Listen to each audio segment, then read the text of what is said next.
ഹരേ കൃഷ്ണ. നമസ്കാരം. കണ്ണന്റെ കഥകൾ എത്ര കേട്ടാലും കേട്ടാലും കൊതി തീരില്ല. വീണ്ടും വീണ്ടും കേൾക്കാൻ കൊതി തോന്നും.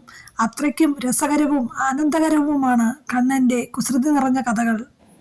അങ്ങനെ കണ്ണന്റെ കഥകൾ കേൾക്കുന്നത് പോലെ തന്നെ ആനന്ദകരമാണ് കണ്ണന്റെ കഥകൾ പറയുന്നതും. അങ്ങനെ പറഞ്ഞു കേട്ട ഒരു കഥയാണ് ഇന്നിവിടെ പറയുന്നതും. കുറെ വർഷങ്ങൾക്ക് മുൻപ് ഗുരുവായൂരിനടുത്ത് ഒരു വലിയ തറവാട്ടിൽ കർക്കശക്കരിയായ ഒരു മുത്തശ്ശി ഉണ്ടായിരുന്നു. ദിവസവും മുത്തശ്ശി ഗുരുവായൂർ ക്ഷേത്രത്തിൽ വന്ന് തൊഴുക പതിവായിരുന്നു. സഹായത്തിനായി ആരെങ്കിലും ഈ മുത്തശ്ശിയുടെ കൂടെ ഉണ്ടാവുകയും ചെയ്യും. രാവിലെ വന്നാൽ എല്ലാ പൂജകളും കഴിഞ്ഞ് ഉച്ചശിവേലിയും കഴിഞ്ഞ് എന്നിട്ടേ മുത്തശ്ശി ഭക്ഷണം കഴിക്കുകയുള്ളൂ. അതുവരെ അവിടെ എവിടെയെങ്കിലും മുത്തശ്ശി ഇരിക്കും. മറ്റു കുറെ അമ്മമാരും മുത്തശ്ശിയുടെ കൂടെ ഉണ്ടാവും. പതിവ് പോലെ ഭഗവാനെ തൊഴുതു കഴിഞ്ഞ് ശീവേലി കാത്ത് മുത്തശ്ശി തന്റെ ഓലക്കുട താഴെ വെച്ച് അവിടെ ഒരു ഭാഗത്തിരുന്നു. കണ്ണന്റെ നാമങ്ങളൊക്കെ ചൊല്ലി അങ്ങനെ ഇരിക്കുമ്പോൾ പെട്ടെന്നൊരു ബാലൻ മുത്തശ്ശിയുടെ അടുത്തേക്ക് ഓടി വന്നു. കണ്ടാൽ ഓമനത്തം തുളുമ്പുന്ന ഒരു കൊച്ചുകുട്ടി. പട്ടുകോണകമൊക്കെ ഉടുത്തിട്ടുണ്ട്, ഗോപിക്കുറിയുമുണ്ട്.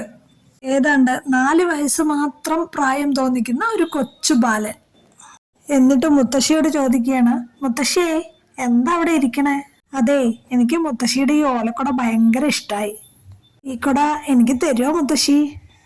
അത് കേട്ടപ്പോ മുത്തശ്ശി ആശ്ചര്യത്തോടെ ചോദിച്ചു, എന്താ കുട്ടിയെ, എന്താ ചോദിക്കണേ? അപ്പോ ആ കോമളബാലൻ പറഞ്ഞു, എന്താ മുത്തശ്ശി, ഞാൻ ചോദിച്ചത് കേട്ടില്ല എന്നുണ്ടോ? എനിക്ക് മുത്തശ്ശിയുടെ ആ ഓലക്കുട ഭയങ്കര ഇഷ്ടായി, എനിക്കത് തരുമോ മുത്തശ്ശിയെ? അപ്പോൾ മുത്തശ്ശി പറഞ്ഞു, ഈ ഓലക്കുടയോ? അത് വലിയ കുടയല്ലേ, ഈ കുടയോളം പോലും ഇല്ലല്ലോ കുട്ടിയെ നീയെ, പിന്നെ എങ്ങനെ ഈ കുട നീ പിടിക്കുക? അപ്പോ ആ ഉണ്ണി പറയാണ്, അതൊക്കെ എനിക്ക് പറ്റും, എനിക്ക് ആ കുട വേണം. ആഹാ, കൊള്ളാലോ ഉണ്ണിയെ നീയെ, ഞാനീ കുട ഉണ്ണിക്ക് തന്നാല് എനിക്ക് വേറെ കുടയില്ലല്ലോ, പിന്നിപ്പ എന്താ ചെയ്യാ? അങ്ങനെ പറഞ്ഞു തിരിഞ്ഞു നോക്കുമ്പോൾ ആ ഉണ്ണിയെ കാണാനില്ല. അവിടെ നിന്ന അമ്മമാരോടെല്ലാം മുത്തശ്ശി ചോദിച്ചു, ഇവിടെ ഒരു ഉണ്ണി ഉണ്ടായിരുന്നില്ലേ, ആ ഉണ്ണിയെ കാണാനില്ല, നിങ്ങൾ ആരെങ്കിലും ആ ഉണ്ണിയെ കണ്ടുവോ? ഇല്ല, ഞങ്ങളാരും ആ ബാലനെ കണ്ടില്ലല്ലോ എന്ന് അമ്മമാർ മറുപടി പറഞ്ഞു. എന്താ നിങ്ങളീ പറയണേ, നിങ്ങൾ ആരും കണ്ടില്ലാന്നോ? ഇപ്പൊ എനിക്ക് തോന്നിയതാണോ? അല്ല അല്ല, എനിക്ക് തോന്നിയതല്ല. ആ ഉണ്ണി എന്നോട് ഓലക്കുടയും ചോദിച്ചു. അവിടെ ഇരുന്ന അമ്മമാരെല്ലാം ചിരിച്ചു. പക്ഷെ ആ മുത്തശ്ശിയുടെ മനസ്സിൽ ആ ഉണ്ണിയുടെ രൂപം ഇങ്ങനെ നിൽക്കുകയാണ്. പിന്നീട് കുറച്ചു കഴിഞ്ഞപ്പോൾ മുത്തശ്ശിയും ആ കാര്യം അങ്ങ് മറന്നു. മുത്തശ്ശി ഇല്ലത്തേക്ക് മടങ്ങിപ്പോയി. പിന്നെ വൈകുന്നേരം വന്നിട്ട് ഗുരുവായൂരപ്പനെ തൊഴുത് മടങ്ങി. പിറ്റേന്ന് രാവിലെയും മുത്തശ്ശി ഗുരുവായൂരിലെത്തി. പതിവ് പോലെ കണ്ണനെ തൊഴുതു പ്രാർത്ഥിച്ചു.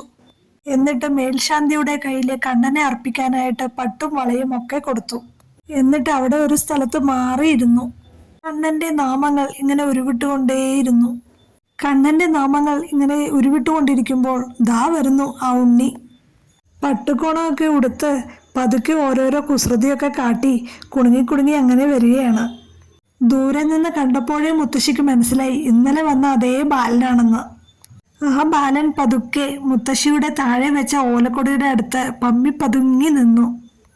അപ്പോൾ മുത്തശ്ശി ചോദിച്ചു, എന്താ ഉണ്ണിയെ, ഇന്നലെ പെട്ടെന്ന് പോയല്ലോ നീയെ? ഉണ്ണിന്റെ അമ്മ എവിടെ? കുട്ടി ഒറ്റയ്ക്കാണോ ഇതുവഴി നടക്കണേ? അപ്പോൾ ആ ഉണ്ണി പറയുകയാണ്, എൻ്റെ അമ്മ ഇവിടെയൊക്കെ തന്നെ ഉണ്ട്, എനിക്ക് ഒറ്റയ്ക്ക് നടക്കാനൊന്നും പേടിയൊന്നുമില്ല. അല്ല മുത്തശ്ശിയെ, ഞാനൊരു കാര്യം ചോദിച്ചോട്ടെ? കുസൃതി നിറഞ്ഞ ചോദ്യത്തോടെ കള്ളച്ചിരിയോടെ അവന്റെ ചോദ്യം കേട്ടപ്പോൾ മുത്തശ്ശി പറഞ്ഞു, ഉണ്ണി പറഞ്ഞോളൂ, ഉണ്ണി ചോദിച്ചോളൂ. അപ്പോൾ ഉണ്ണി ചോദിച്ചു, മുത്തശ്ശി, എനിക്ക് ആ മുത്തശ്ശിയുടെ ഓലക്കുടയൊന്ന് തരുമോ? ഓലക്കുടയും നോക്കി മോഹത്തോടെ നിൽക്കുന്ന ഉണ്ണിയോട് മുത്തശ്ശി പറഞ്ഞു, എന്താ ഉണ്ണി, നിനക്ക് കുടയില്ലേ? ഇല്ല മുത്തശ്ശി, എനിക്ക് കുടയില്ല, അതുകൊണ്ടല്ലേ ഞാൻ മുത്തശ്ശിയോട് ചോദിച്ചത്. എനിക്ക് കുടയുണ്ടായിരുന്നെങ്കിൽ ഞാൻ മുത്തശ്ശിയോട് ചോദിക്കുമായിരുന്നോ? കുട്ടികൾക്ക് വേണ്ടത് കുട്ടിക്കുടയാണ്, അല്ലാതെ വലിയ കുടയല്ല. ഉണ്ണി ചെന്ന് ഉണ്ണിയുടെ അമ്മയോട് പറയൂ ഒരു ചെറിയ കുട വാങ്ങിത്തരാൻ. അപ്പോൾ ഉണ്ണി പറയുകയാണ്, ഇല്ല, അതൊന്നും പറ്റില്ല, എനിക്ക് ഈ കുട തന്നെ വേണം, എനിക്ക് ഈ കുട ഭയങ്കര ഇഷ്ടമായി. ഹോ, ഈ കുട്ടിയുടെ ഒരു കാര്യം, എന്തൊരു വാശിയ കുട്ടിയെ നിനക്ക്. ഈ കുട നിനക്ക് തന്ന ഞാൻ എന്തു കുട ചൂടിയാ നടക്കുക? എനിക്കും വേണ്ടേ ഒരു കുട? മുത്തശ്ശി ഇങ്ങനെ പറഞ്ഞു. അപ്പോൾ ഉണ്ണി പറയുകയാണ്, മുത്തശ്ശിയുടെ വീട്ടിൽ നിറയെ കുടയുണ്ടല്ലോ, ഞാൻ ഈ ഒരൊറ്റ കുട മാത്രമല്ലേ ചോദിച്ചുള്ളൂ. അത് കേട്ട മുത്തശ്ശി അന്തം വിട്ടു നിന്നു. ശരിയാണ്, ഉണ്ണി പറഞ്ഞത് ശരിയാണ്, ഇല്ലത്ത് നിറയെ കുടകളുണ്ട്. അന്നത്തെ കാലത്ത് ഓണവും വിഷുവും മറ്റു വിശേഷ ദിവസങ്ങളൊക്കെ വന്നാൽ കുടയും കുട്ടയും ഒക്കെ ഉണ്ടാക്കുന്നവർ ഇല്ലത്ത് കൊണ്ട് കാഴ്ച വെക്കുന്നത് പതിവാണ്. അത്യധികം ആശ്ചര്യത്തോടെ മുത്തശ്ശി ചോദിക്കുവാണ്, അല്ല കുട്ടിയെ, ഇല്ലത്ത് നിറയെ കുടകളുണ്ടെന്ന് ഉണ്ണിക്ക് എങ്ങനെ അറിയാം? അപ്പോൾ ഉണ്ണി പറയാണ്, അതൊക്കെ എനിക്കറിയാം, എനിക്ക് മുത്തശ്ശിയുടെ ഈ കുട തന്നെ വേണം.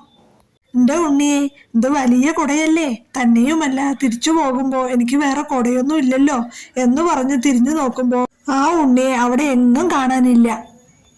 വീണ്ടും മുത്തശ്ശിയുടെ മനസ്സിൽ ആ ബാലനെ കുറിച്ചുള്ള ചിന്തകൾ ഇങ്ങനെ വന്നുകൊണ്ടിരുന്നു. മുത്തശ്ശിയുടെ കൂടെയുള്ള സഹായിയോട് മുത്തശ്ശി പറഞ്ഞു, ഒരു ഉണ്ണി ഇവിടെ വന്ന് എൻ്റെ ഓലക്കുട ചോദിക്കണു, അവൻ ഇന്നും ഇവിടെ വന്നിരുന്നു. എന്തൊരു ശേലാണ് അവനെ കാണാൻ, എന്തൊരു രസമാണ് അവനോട് സംസാരിച്ചു കൊണ്ടിരിക്കാൻ. അപ്പോൾ മുത്തശ്ശിയുടെ കൂടെയുള്ള ഒരു അമ്മ പറഞ്ഞു, ഈ മുത്തശ്ശിക്ക് എപ്പോഴും ആ ഉണ്ണിയുടെ ചിന്ത മാത്രമേ ഉള്ളൂ. അതൊക്കെ മുത്തശ്ശിയുടെ മനസ്സിന്റെ ഓരോരോ തോന്നലുകളാണ്. ഗുരുവായൂരിലെത്തിയാൽ ഗുരുവായൂരപ്പന്റെ വിചാരം മാത്രമല്ലേ ഉള്ളൂ മുത്തശ്ശിക്ക്. അതുകൊണ്ടാണ് മുത്തശ്ശിക്ക് ഇങ്ങനെയൊക്കെ തോന്നുന്നത്. അപ്പോൾ ആ പാവം മുത്തശ്ശി പറയുകയാണ്, അല്ലല്ല, ശരിക്കും ഒരു ഉണ്ണി എൻ്റെ അടുത്ത് വന്നതാ. എന്നിട്ട് മുത്തശ്ശി ചിന്തിക്കുകയാണ്, അത് ശരിക്കും ഗുരുവായൂരപ്പൻ തന്നെ ആയിരിക്കുമോ? ഏയ്, ഗുരുവായൂരപ്പനായിരിക്കില്ല, ഗുരുവായൂരപ്പൻ എന്തിനാ എൻ്റെ ഓലക്കുട? എന്നിട്ട് ഇതും പറഞ്ഞു മുത്തശ്ശി ഇങ്ങനെ ചിന്തിച്ച് നടക്കുകയാണ്. മുത്തശ്ശി ഇങ്ങനെ നടക്കുമ്പോഴെല്ലാം എല്ലാവരുടെയും നോക്കിക്കൊണ്ടിരിക്കുകയായിരുന്നു, ഇനി ഉണ്ണി ഇവിടെ എവിടെയെങ്കിലും ഉണ്ടോന്ന്. ഇനി ഉണ്ണിയെ കാണുമ്പോൾ ചോദിക്കണം, ഉണ്ണിയുടെ അമ്മയെ ഒന്ന് കാണിച്ചു തരാൻ. അങ്ങനെ പിറ്റേ ദിവസം ആ ഉണ്ണി വന്നു. ഇന്ന് ഒരു പട്ടുമുണ്ട കൊടുത്ത് കയ്യിലൊരു കദളിപ്പഴവും കൊണ്ടാ ഉണ്ണി വന്നത്. ഹായ്, എന്ത് രസാ ഉണ്ണിയെ നിന്നെ കാണാൻ, നിന്നെ കസവും മുണ്ടിൽ കാണാൻ നല്ല ശേല കേട്ടോ. അപ്പോൾ ഉണ്ണി പറയാണ്, എനിക്ക് കസവും മുണ്ടും പഴവും മാത്രം പോരാ, എനിക്ക് ഈ ഓലക്കുടയും വേണം. അപ്പോൾ അത്ഭുതത്തോടെ മുത്തശ്ശി ചോദിക്കുകയാണ്, പട്ടും പഴവും മാത്രം പോരെന്നോ, ഈ ഓലക്കുടയും വേണമെന്നോ? ശരിയാണല്ലോ, ഞാൻ കൊടുത്ത പട്ടും പഴവും ആണല്ലോ ഇത്. ഇനി മേൽശാന്തി ഈ ഉണ്ണിക്ക് കൊടുത്തതാണോ ഈ പട്ട്?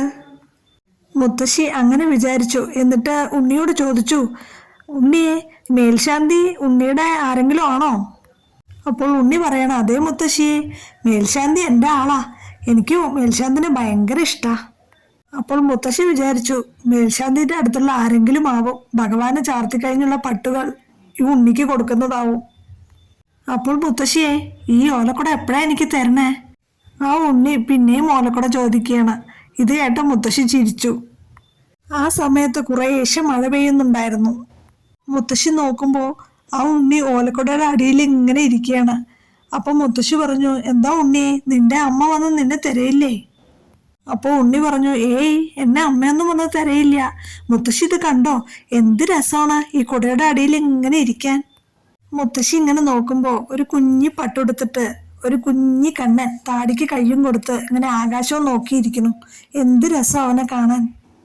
ഇത് ഇനി സാക്ഷാൽ ഗുരുവായൂരപ്പൻ തന്നെ ആയിരിക്കുമോ? ഏയ് അല്ല, ഇത് സാധാരണ ഒരു ഉണ്ണിക്കുട്ടിയാ. കുറേ നേരം ഇങ്ങനെ ചിന്തിച്ചുകൊണ്ട് മുത്തശ്ശി ഇരുന്നു. ശീവേലിക്കുള്ള സമയമായി. പിന്നെ മുത്തശ്ശി ആ കുടയുടെ കീഴിൽ നോക്കുമ്പോൾ ഉണ്ണി അവിടെ കാണാനില്ല. അപ്പോൾ മുത്തശ്ശി കൂടെയുള്ളവരോട് പറയും, ഇന്നും ഉണ്ണി വന്നിരുന്നു കേട്ടോ, അവൻ എന്നോട് ഓലക്കുട ചോദിച്ചു. അപ്പോൾ കൂടെയുള്ളവർ പറയാണ്, ഇതാ അപ്പൊ നന്നായേ, ഗുരുവായൂരപ്പൻ മുത്തശ്ശിയുടെ അടുത്ത് വന്ന് ഓലക്കുട ചോദിക്കുകയല്ലേ, നല്ല കഥ. ഒന്ന് ചുമ്മാതിരി മുത്തശ്ശിയെ, ഇതൊക്കെ വെറും മുത്തശ്ശിയുടെ തോന്നലാ. ഇത് കേട്ടിട്ട് മുത്തശ്ശി ഒന്നും പറഞ്ഞില്ല. പക്ഷെ മുത്തശ്ശിയുടെ മനസ്സിൽ ആ ഉണ്ണി ഇങ്ങനെ നിറഞ്ഞു നിൽക്കുകയാണ്. ഒന്നും പറയാൻ പറ്റാത്ത ഒരു വികാരം.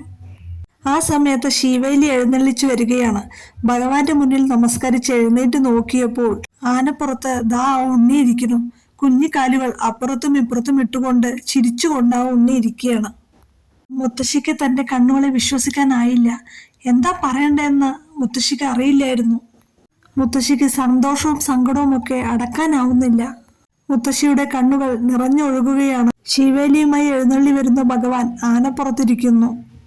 ഭഗവാനെ പിടിച്ചിരിക്കുന്ന ഓലക്കുടയിൽ നിന്ന് ഭഗവാന്റെ തിടമ്പിലേക്ക് മഴവെള്ളം ഒഴുകുകയാണ്. ഭഗവാനെ പിടിച്ചിരിക്കുന്ന ഓലക്കുടയിൽ വിടവുകളുണ്ട്. ആ വിടവുകളിലൂടെ മഴവെള്ളം ഇങ്ങനെ ഒഴുകുകയാണ്. ഇത് കണ്ടപ്പോൾ മുത്തശ്ശിക്ക് ഭയങ്കര വിഷമമായി. തൻ്റെ മുൻപിൽ വന്ന് ഓലക്കുട ചോദിച്ചത് സാക്ഷാൽ ഗുരുവായൂരപ്പനാണെന്ന് ആ മുത്തശ്ശിക്ക് മനസ്സിലായി. ഭഗവാന്റെ ഓലക്കുട ആകെ പോയിരിക്കണം. ഭഗവാനെ, കണ്ണ, ഗുരുവായൂരപ്പ, കരുണാവാരിതേ, ഈ ഉള്ളവളോട് പൊറുക്കണേ. നമ്മുടെ ഗുരുവായൂരപ്പൻ ഒരു ഉണ്ണിക്കണ്ണനാണ്. എന്ത് കണ്ടാലും മോഹിക്കും. ആ മോഹം ഗുരുവായൂരപ്പൻ്റെ ഒരു ലീലയും അത് മുത്തശ്ശിക്ക് ഗുരുവായൂരപ്പനെ കാണാനുള്ള ഒരു സായുജ്യവുമായി മാറി. മുത്തശ്ശിയുടെ കണ്ണിൽ നിന്നും ആനന്ദാശ്രുക്കൾ പൊഴിയുകയാണ്. കൃഷ്ണ, ഗുരുവായൂരപ്പ, ഈ മുത്തശ്ശിയുടെ സമസ്ത അപരാധങ്ങളും പുറത്തു മാപ്പ് തരണേ ഭഗവാനെ എന്ന് പറഞ്ഞ് മുത്തശ്ശി ആ ഓലക്കുട ഭഗവാന്റെ കാൽച്ചുവട്ടിൽ വെച്ചു കൊടുക്കുകയാണ്. എല്ലാം കണ്ണന്റെ ഓരോരോ ലീലകൾ. മുത്തശ്ശി കൊടുത്ത ആ ഓലക്കുട കുറെ കാലം ഗുരുവായൂർ അമ്പലത്തിൽ ഉപയോഗിച്ചു പോന്നു. എല്ലാം ആ മുത്തശ്ശിയുടെ അപൂർവ ഭാഗ്യം, പൂർവജന്മ സുഹൃത്തം. എല്ലാം ഗുരുവായൂരപ്പന്റെ ലീലാവിലാസങ്ങൾ. സർവം കൃഷ്ണമയം.